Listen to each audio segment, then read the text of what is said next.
என்னெல்லாம் டெஸ்ட் பண்ணிட்டு நான் பிரெக்னென்ட் ஆகணும்? எல்லாரும் பிரெக்னன்சி பிளான் பண்றதுக்கு முன்னாடி இந்த டெஸ்ட் எல்லாம் பண்ணிட்டு பிரெக்னென்ட் ஆனா ரொம்ப நல்லது. என்னெல்லாம் பண்ணணும்? ஒரு ஹீமோகுளோபின் எப்படி இருக்குன்றத பாத்துக்கணும். தைராய்டு லெவல்ஸ் உடம்புல நார்மலா இருக்கா அப்படின்னு பாத்துக்கணும். வைட்டமின் டி லெவல்ஸ் எப்படி இருக்கு? Are you diabetic or not? Sugars எப்படி இருக்கு? சீராலஜிக்கல் டெஸ்ட்னு சொல்லுவோம். ஹெச்ஐவி, ஹெச்பிஎஸ்ஏஜி, ஹெச்சிவி, விடிஆர்எல். இந்த டெஸ்ட்டை வந்து ஒரு பேசிக்காக ஒரு தடவை பார்த்துட்டு பண்ணுறதுல தப்பு ஒன்றும் கிடையாது. இது மேண்டேட்ரி கிடையாது. பட் நீங்கள் பிளட் டிரான்ஸ்ஃபியூஷன் பண்ணியிருந்தீங்க, இன்ஜெக்ஷன்ஸ் போட்டிருந்தீங்க, you had another sexual partner, you change a partner, அந்த மாதிரி இருக்கும் போதெல்லாம் ஒரு சீரோலாஜிக்கல் இன்ஃபெக்ஷன்ஸ் ஏதாவது இருக்கான்னு செக் பண்ணிட்டு கன்சீவ் ஆகுது நல்லது. ஒரு வேக்சினேஷன், ருபெல்லான்ற வேக்சினேஷன் போட்டிருந்துட்டு அதுக்கப்புறம் ஒரு 1 to 3 months கழிச்சு தான் பேபி பிளான் பண்ணணும். இந்த ருபெல்லா வேக்சினேஷன் எம்எம்ஆர்ன்ற வேக்சினேஷன் வழியாக நிறைய குழந்தைங்களுக்கு போட்டது உண்டு.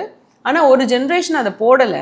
மம்ஸ் மீசல்ஸ் ருபெல்லா வேக்சின் நம்ம சில ஜென்ரேஷன்ஸ் அதை போடலை. அந்த வேக்சின் உங்கள் அம்மா மிஸ் பண்ணியிருந்தாங்க, இல்லை உங்கள் வேக்சின் ஷெட்யூலில் மிஸ் ஆயிருந்துச்சுன்னா பிரெக்னன்சியில் ருபெல்லா வந்தால் அந்த பிறக்க போகிற குழந்தைக்கு கண்ணு குறையா இருக்கிறதோ இல்லை காது கேட்காம இருக்கிறதுக்கோ சான்ஸ் இருக்குன்றதுனால பிரெக்னன்சி ஆகிறதுக்கு முன்னாடி ருபெல்லா வேக்சினேஷன் போட்டிருக்கீங்களா, ருபெல்லா ஐஜிஜி பாசிட்டிவாக இருக்கான்னு பார்த்துட்டு கன்சீவ் ஆகிறது ஒரு ஹெல்த்தி ப்ராக்டிஸ். ஸோ இந்த மாதிரி உங்களோட health, infection and vaccination status இது மூணுத்தையும் கன்ஃபார்ம் பண்ணிட்டு நீங்கள் பிரெக்னென்ட் ஆகிறீங்கன்னா ஒரு முழுமையான ஒரு சேஃப் மதர்ஹுட் ரீச் பண்ற ஃபர்ஸ்ட் ஸ்டெப் இது.